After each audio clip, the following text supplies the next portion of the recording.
Bom, estamos aqui hoje e essa hoje é a proposta da nossa aula. Essa aula, lembrem, está entrando hoje no nosso canal e você que não é inscrito tem que se inscrever.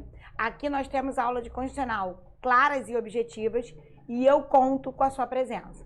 Então não esqueça de se inscrever no canal, não esqueça de também tocar o sininho para receber todas as notificações cada vez que entra, e você sabe disso, um vídeo novo.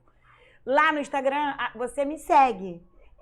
Prof. Ana Cláudia Santana. Aqui é professora Ana Cláudia Santana no YouTube e lá Prof. Ana Cláudia Santana, tá? A gente tem vídeos sobre processo legislativo, tem vídeos sobre Covid-19, temas atuais como calamidade pública, que são vídeos que você vai procurando aí no hall de vídeos e vai encontrar. O nosso vídeo hoje, ele tá diferente, mas tá bem legal, eu fiz questão de montar ele dessa forma. É sobre a emenda constitucional 106. Ela me chamou assim muita atenção, foi uma emenda muito discutida pelo Congresso Nacional, ela mudou muito desde o projeto inicial e eu venho acompanhando essa emenda há algum tempo. A emenda 106 também permitiu que, por lei comum, né, leis ordinárias ou leis complementares, não importa, outras matérias fossem aprovadas, como, por exemplo, o servidor público teve algumas restrições por lei. Mas tudo isso é um orçamento de guerra em prol da calamidade pública. Mas o meu foco hoje é para verdadeiramente a PEC 106, que é conhecida como uma PEC referente a um orçamento de guerra. Perfeito, professora. E daí? E daí que eu queria fazer algumas observações sobre a emenda constitucional 106. Eu estive lendo muito sobre ela é bem difícil. Eu não acho ela uma emenda fácil. Porque tem emenda assim, que você lê e é mais fácil, ela altera um texto da Constituição e você dá a nova aplicabilidade, diz por que foi alterado. Mas é uma emenda, digamos assim, atípica. Ah, professora, por que atípica? Ela é atípica porque ela é aprovada dentro do estado de calamidade pública. Então isso prova que literalmente, preste atenção, hein? Que literalmente o artigo 60, parágrafo 1º não se aplica. O artigo 60, parágrafo 1º, que é uma limitação circunstancial, define que, durante o estado de defesa, estado de sítio e intervenção federal, não se aprova emenda. Mas durante a calamidade pública, se aprova. Apesar, gente, de muitos doutrinadores sobrenaturais no direito constitucional não concordarem com isso. Então, veja que a doutrina, numa questão de concurso, veja que literalmente é possível alterar o texto durante a calamidade pública. Literalmente é possível? Sim. Segunda pergunta, todos os doutrinadores concordam com isso? Não, pela insegurança jurídica. Então, por exemplo, no Conjur, você encontra material dizendo que vários doutrinadores não concordam com a mudança do texto no meio de uma calamidade pública. Então, não é um assunto, digamos, questionada no concurso para técnico, analista, PRF, delegado. A resposta para esses concursos seria aquela que eu disse. Se eu tenho estado de defesa, estado de sítio e intervenção federal, nós não temos a possibilidade de aprovar a emenda. Mas na calamidade pública temos, até porque a emenda 106 foi aprovada. Mas eu estou dando uma aula para que você tenha esse raciocínio lógico. Ela mudou muito desde o projeto inicial até a sua a leitura final, tá? Eu venho lendo ela aí 2 dias e eu não consegui aprender tudo, eu já vi vários vídeos e eu acho ela bem difícil, mas eu queria muito falar sobre ela. E eu não me importo também de falar sem saber tanto sobre economia, porque quando eu não souber eu vou dizer não sei, né? Mas eu me importo sim em falar coisas que eu achei muito importantes nela, e eu acho que é importante para você que faz concurso público, portanto, preste atenção nessa aula. E eu acho que o grande lance da emenda 106, assim que eu li, é o seguinte, o texto, e eu faço questão que você abra o texto enquanto eu estiver aqui com você. Beleza, abriu a emenda 106. A emenda 106, ela diz, institui regime extraordinário fiscal, financeiro e de contratações para enfrentamento da calamidade pública nacional decorrente da pandemia. E eu separei artigo por artigo, eu estou com o material aqui bem aberto, eu preciso dele, então é uma coisa muito nova, né? e eu reparei algumas coisas na emenda 106. E eu comparei com uma outra emenda, tá? A emenda 106, ela foi feita e ela é uma emenda temporária, ou seja, ela não é uma emenda eterna. Então, primeira etapa que me chama a atenção na emenda 106. Porque existem outras emendas com tempo determinado? Ok, mas é uma emenda temporária. Nós estamos vivendo um estado novo, vocês sabem disso.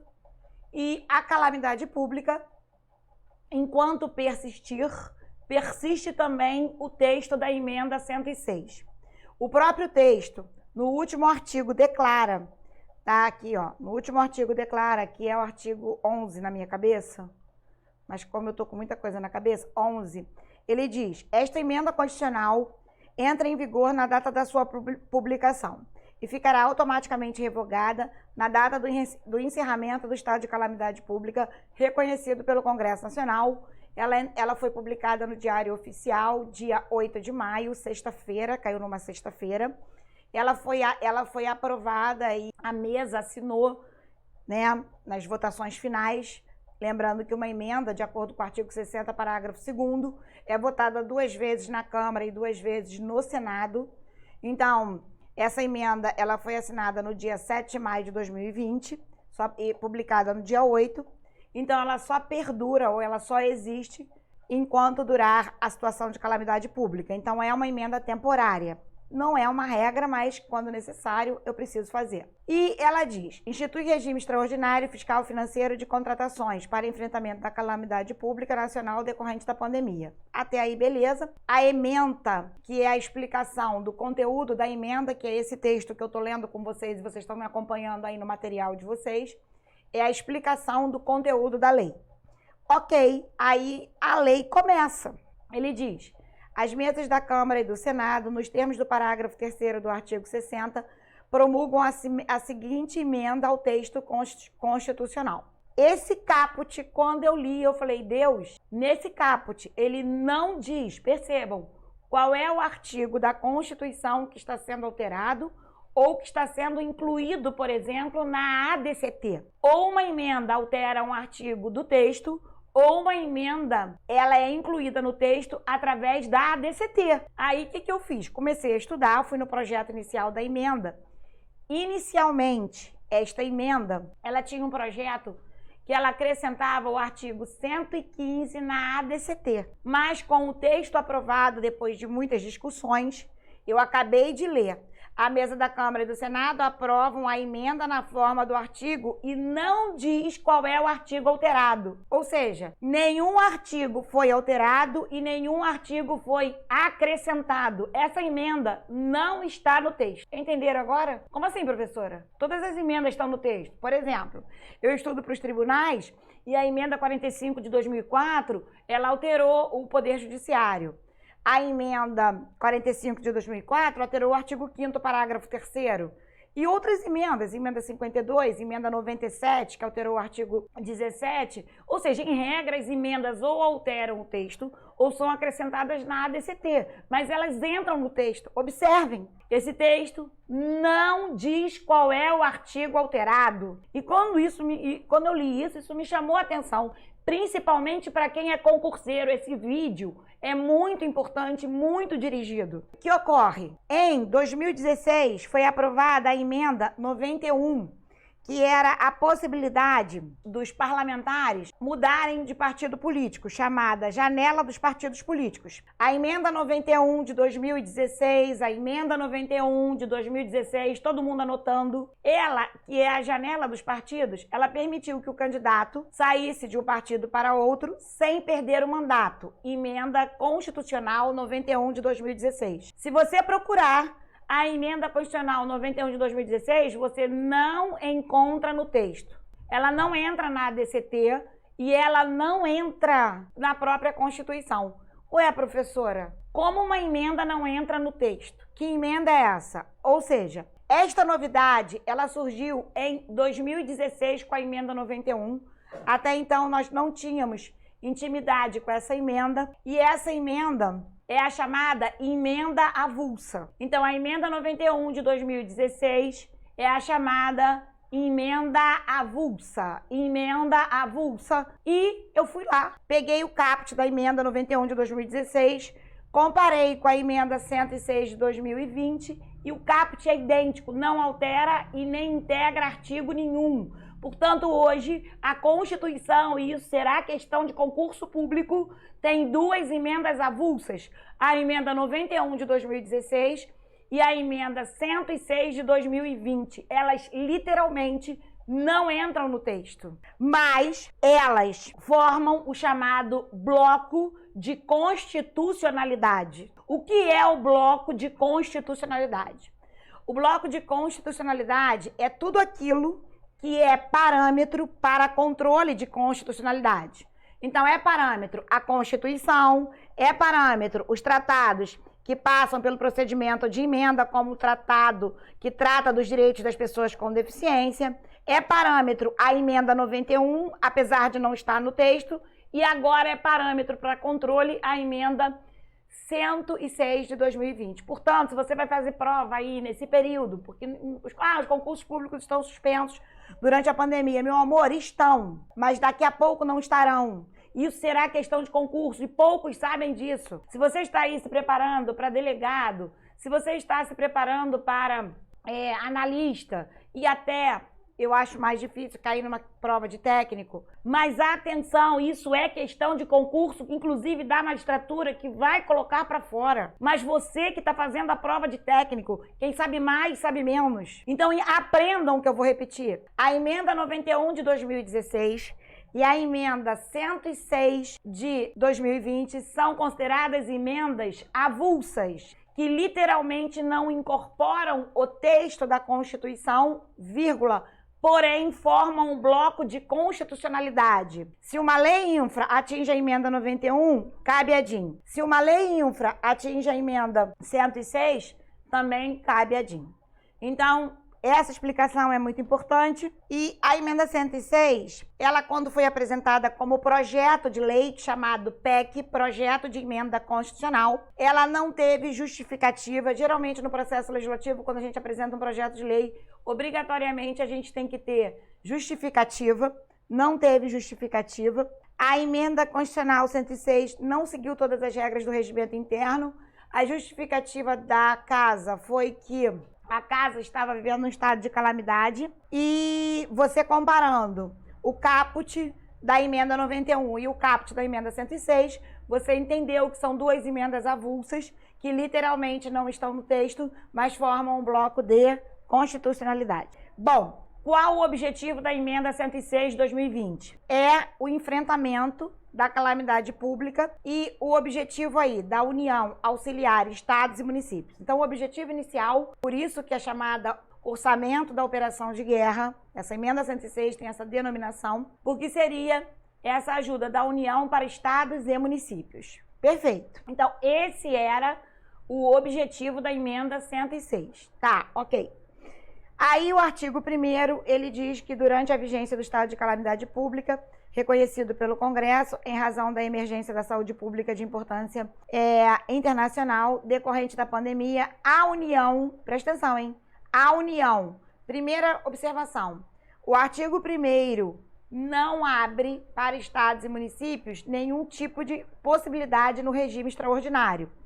Então, os doutrinadores defendem que essa emenda, ela dá muito poder na União, muito poder à União dentro das regras do Pacto Federativo. Ela diz, a União adotará o regime extraordinário, fiscal, financeiro e de contratações para atender às necessidades dele decorrentes, somente naquilo em que a urgência for incompatível com o regime regular, nos termos definidos nesta emenda. Ou seja, primeira observação, para a União, o Poder Executivo Federal, de forma simplificada, ou seja, vocês sabem que nós temos regras no país de licitação, a principal regra é a Lei 8666, mas nós temos parceria público-privada e outras leis, né? Outras formas de licitação. Então, assim, nós temos uma abrangente legislação de licitação, onde a Lei 8666 é a mais importante, vocês sabem disso, mas eu quero que vocês raciocinem comigo que essa emenda, ela vem simplificar todo esse procedimento, haja vista que a própria calamidade pública permite isso,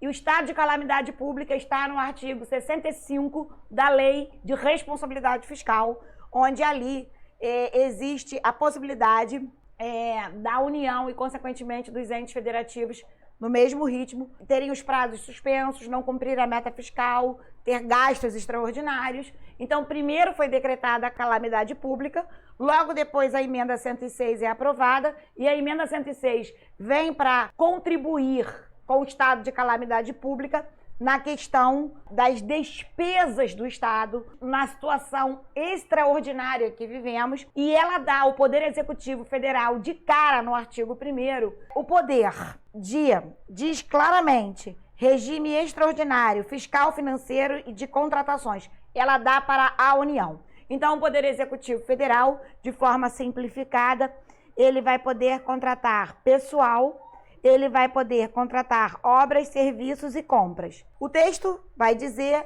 e a gente vai observar isso logo para baixo, e eu quero acompanhar isso com vocês, eu tive esse trabalho e eu montei essa aula dessa forma. Eu geralmente monto a aula já muito programada, mas essa aula eu acho que é muito importante. O artigo 2º diz: com o propósito exclusivo de enfrentamento de contexto da calamidade e seus efeitos sociais e econômicos no seu período de duração, o Poder Executivo Federal, ou seja, aqui há uma concentração de poder. Muitos criticam e dizem que parece com o poder adotado por alguns países na Europa que tiveram que lidar com a Covid e concentrou no ente central esse poder. Então, a emenda 106, ela concentra poder, digamos, entre aspas, extraordinário no que se refere a despesas, a regras orçamentárias, à União. A professora, então isso pode vir a trazer um desequilíbrio para o Pacto Federativo. Sim, porque tudo depende da União. O Pacto Federativo, ele está no artigo 18, onde nós temos a União, Estados e municípios. Se a emenda constitucional 106 é um regime de operação de guerra para salvar estados e municípios, o que o doutor observa? Que estados e municípios não participaram na produção dessa emenda. Haja vista que a todo tempo está o poder nas mãos do Poder Executivo Federal. Então nós vamos depender, estados e municípios, de quem? Do Poder Executivo Federal. É para ele que foi dado esse regime extraordinário. Então nós dependemos dele. Entenderam? Perfeito. Aí ele diz: o Poder Executivo Federal, no âmbito de suas competências, para poder adotar processos simplificados de contratação de pessoal em caráter temporário e emergencial. Aqui cabe um comentário. O artigo 37, inciso 9 da Constituição, estabelece 2 requisitos: necessidade, motivos relevantes para a contratação de pessoal. Ainda que a contratação seja temporária, todos nós sabemos que a regra é o concurso público. Excepcionalmente, a emenda constitucional 106, ao permitir de modo simplificado a contratação de pessoal, principalmente dirigido para a frente do Covid, para o enfrentamento do Covid, ela dispensa as condições do artigo 37, inciso 9 da Constituição. Então, 37.9 da Constituição, que gera a motivação para a contratação temporária, está dispensada pela emenda 106 enquanto durar a calamidade pública. Anotem tudo isso que eu estou falando. E eu quero dar uma aula clara, e não de blá blá blá e hashtag mimimi. O que eu souber falar, eu vou falar. O que eu não souber falar, eu vou falar. Não sei, por exemplo, eu não sei muito sobre a regra do ouro e o Banco Central, e eu vou falar o que eu entendi. E óbvio, você pode assistir vários vídeos de economistas que são sobrenaturais na matéria para que você entenda, mas pelo menos você vai entender o contexto da emenda como um todo. Aí ele vem e diz: e de obras, serviços e compras que assegurem, quanto possível, artigo 2º, hein? Quando possível, competição e igualdade de condições a todos os concorrentes, dispensada a observância do parágrafo 1º do artigo 169 da Constituição e o do artigo 37, inciso 9. Ok. Limitada a dispensa às situações de que trata o referido inciso, sem prejuízo da tutela dos órgãos de controle. Então, ele está dizendo que, nesse processo simplificado, para o Estado ter obras, serviços, compras e contratação de pessoal, no máximo tem que se assegurar igualdade, ele diz aqui muito bem, quando possível, competição e igualdade de condições. Então ele está dizendo assim: se for possível, você assegura, se não for, você não assegura. Então todos aqueles princípios que vocês aprendem na lei de licitação estão caídos por terra nesse momento. O artigo 2º claramente diz: quando possível, serão observadas. Ponto. Então, isso cria um processo simplificado de compras para produtos, serviços, obras emergenciais e contratação de pessoal. Então, as regras orçamentárias com as quais nós vivemos, neste momento, estão literalmente mitigadas, diminuídas ou até dispensadas. O parágrafo único do artigo 2º é muito claro no poder que ele dá à União. Muito claro. O artigo 2º diz: nas hipóteses de distribuição de equipamentos e insumos de saúde imprescindíveis ao enfrentamento da calamidade, a União adotará critérios objetivos devidamente publicados para a respectiva destinação a estados e municípios. Ou seja, eu tinha dito anteriormente que estados e municípios, tecnicamente, seriam aqueles que receberiam o benefício, mas em nenhum momento eles participam ou nada participaram. Muitos governadores, sequer lendo sobre a construção da emenda, puderam se manifestar nesse contexto. Então, na emenda 106, o artigo 2º, parágrafo único, deixa claro que quem vai comprar, e isso é claro, equipamentos e insumos, não são diretamente os estados e municípios, mas é diretamente a União, e a União repassa através de critérios objetivos devidamente publicados os benefícios para os estados e municípios. Tudo isso está escrito no artigo 2º, parágrafo único. Ele diz: critérios objetivos devidamente publicados farão a destinação para estados e municípios. Então percebam que todo o poderio econômico de compra, de decisão, não foi dado a estados e municípios, mas foi dado à União. Porque a gente, quando escuta falar da emenda, a gente tem um outro sentido. E eu sei que essa minha aula vai para o YouTube, mas eu quero dar essa aula sim, com você perto de mim, como a gente estivesse aqui do lado, conversando. Eu acho que o Brasil precisa ser isso, claro. Não adianta eu ficar falando uma língua que ninguém entende e as emendas estão aí e o povo sequer conhece. Então vamos participar. Por isso, façam comentários aí embaixo, compartilhem essa aula para que as pessoas tenham conhecimento. Professora, então deixa eu te fazer uma pergunta. Como é que governadores e prefeitos compram insumos para a saúde? Compram porque tinham orçamento. Compram porque a partir do momento que também esse estado de calamidade se estende para os estados e para os municípios, assim como a União não está vinculada às regras orçamentárias, eles também não estão. Então, o dinheiro que eles têm vão ser investidos no enfrentamento da Covid. Entenda isso. Perfeito. Até aí, acho que ficou claro.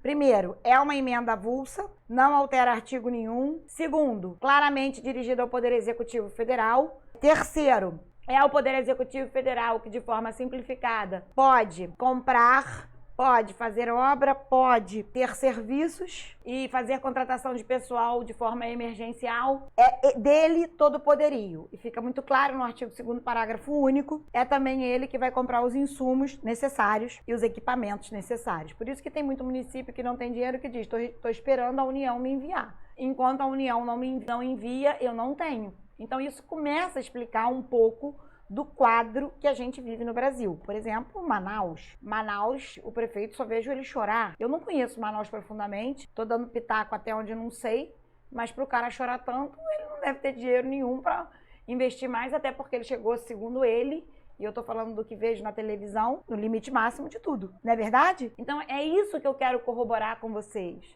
para que vocês entendam. Em compensação, eu vejo outros prefeitos comprando materiais porque ou receberam uma emenda parlamentar, ou porque, como agora eles podem fazer gastos, né, não mais tão vinculados como era na regra orçamentária por causa do estado de calamidade, eles estão investindo na saúde. Outros não têm para investir, mas se o município não tem, só quem repassa para ele o equipamento ou insumo, pela emenda 106, artigo 2º, parágrafo único, é a União. É isso que o texto diz. O artigo 3º é uma mega mudança no processo legislativo enquanto perdurar o estado de calamidade. É assim, porque eu trabalho com isso, né? Eu sou assessora parlamentar de uma vereadora do Rio. Inclusive, a gente vai fazer uma live breve falando sobre o processo legislativo e suas mudanças. O processo legislativo está alterado no artigo 3º da emenda 106. Ele diz: desde que não impliquem despesa permanente, as proposições legislativas, ou seja, proposições do Poder Legislativo e os atos do Poder Executivo com o propósito exclusivo de enfrentar a calamidade e suas consequências sociais e econômicas, com vigências e efeitos restritos à sua duração, ficam dispensados da observância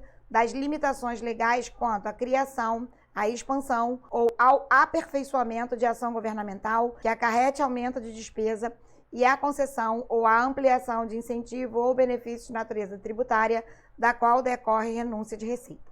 Vou devagar. O artigo 3º, ele diz que se um parlamentar, vou dar vida à aula, todo mundo comigo, estou sentindo de forma sobrenatural o quanto isso está sendo importante para todos nós. Perceba, a emenda 106 altera todo o processo legislativo no Brasil. Por quê? O artigo 2º da Constituição estabelece os 3 poderes. E o artigo 63, ele literalmente diz que quando um projeto é apresentado por um poder, por exemplo, o Poder Executivo apresenta um projeto de lei e envia para o Legislativo. Quando o Legislativo recebe, ele não pode fazer uma emenda com aumento de despesa. Então, se o presidente envia um projeto para o Congresso pode emendar, mas não pode aumentar a despesa. Regra, no Brasil, um poder não aumenta a despesa do outro, porque fere a teoria dos 3 poderes. Perfeito? Ok. Tá, prof, daí? E daí que o artigo 3º da emenda 106, ele diz: se esse aumento de despesa não for permanente, tanto o Poder Legislativo quanto o Poder Executivo podem fazer projetos de lei, desde que sejam ações governamentais que atendam o enfrentamento da Covid. Mudança na regra do processo legislativo. A emenda 106 está liberando um poder